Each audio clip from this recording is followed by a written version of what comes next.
Christopher Fulton. I'm the chair of the Conflicts of Interest Board. Welcome to the New York City Conflicts of Interest Board's public hearing, which is being held pursuant to Section 1043E of the City Administrative Procedure Act. On the agenda today, we have two proposed rules.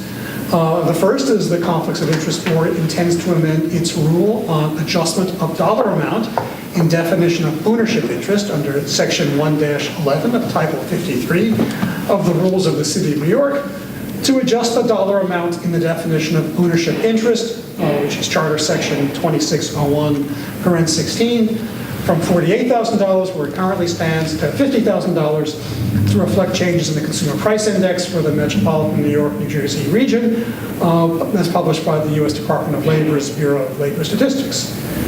Our second proposed rule is the implementation of Local Law Number 181, which amended the New York City Administrative Code to regulate the donations to not-for-profit organizations affiliated with elected officials. Specifically, the proposed rules would first establish procedures for obtaining a determination from the Conflicts of Interest Board that an elected official or an agent of an elected official does not exercise control over an entity. Second, delineate factors by which the board will determine whether an entity is affiliated with an elected official. And third, implement the reporting requirements of Administrative Code Section 3-902 for organizations affiliated with an elected official. And fourth and finally, establish record retention procedures by which the board can ensure compliance with the requirements of Local Law 181. Now, we welcome any comments to the proposed rules. Each person has up to 3 minutes to speak, although given the fact that we're not overwhelmed with speakers, we're willing to be a little flexible about that. Please state your name. We do have one person who has submitted comments and is here in the audience, Ms. Abel. If you would just, we have your written comments, if you would state your name and affiliation, the proposed rule you're speaking about, and then give us your verbal comments, please. Sure, and thank you for being here and for soliciting comments and for these putting in so much time on these rules. My name is Laura Abel. I'm a senior policy counsel at Lawyers Alliance for New York. We are a nonprofit law office, and we provide business and transactional legal assistance to other nonprofits, to nonprofits serving low-income populations in New York City. I'm also here on behalf of the Human Services Council and the Nonprofit Coordinating Committee, and we all very strongly support the goals of Local Law 181.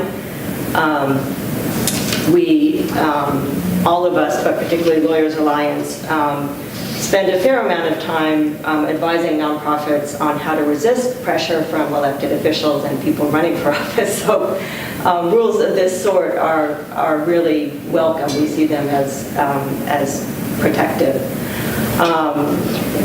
But what I want to talk about, and I'm not going to repeat my written testimony, but our primary concern is that organizations that are not the target of this law and are not in fact controlled by elected officials will be swept in. And while I realize that if there's any question, they can seek a determination from the board, we don't want every organization that could conceivably be covered by these to have to seek a determination. So we suggest a number of ways just to achieve clarity.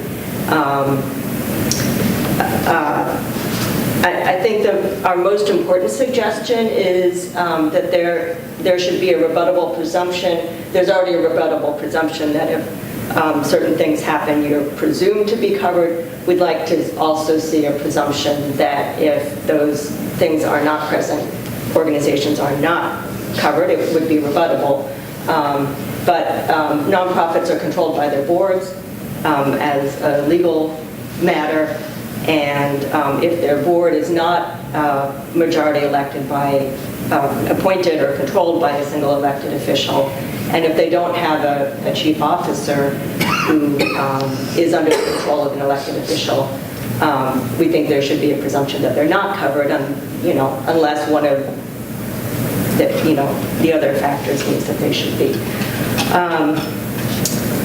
I think this is consistent with the legislative history in the Council's Committee's report on this bill. They said that an organization that has 4 out of 10 members, board members appointed by a single elected official, none of whom chair the board, likely would not be covered unless there was some extraordinary fact. Just to think about the kind of numbers that this would cut down on in terms of need for determinations by the board. Lawyers Alliance represents a lot of business improvement districts in low-income neighborhoods. There are 74 bids. They all have board members appointed by the local electeds, but a majority of their board members will always be the property owners. And so they will never be, majority elected officials. We've also suggested a number of ways to make the rules clearer. One of them that I just wanted to highlight is to make a little clearer who's an agent of an elected official, and I know that at some commission meetings there was some discussion about this. An agent of an elected official is presumably not like an agent of a corporation. You know who the corporation has given certain powers to. It's not even like an agent of the city, which has been a confusing term itself. But presumably, if I'm a city employee, I work for the mayor, but I'm not necessarily an agent of the mayor. If I work directly for him, perhaps I am. If he has appointed me to a particular position and can revoke that appointment, I am, but not if I'm a school teacher or a sanitation worker or something like that.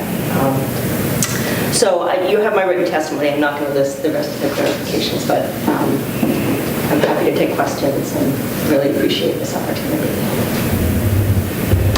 That was actually pretty straightforward and pretty helpful.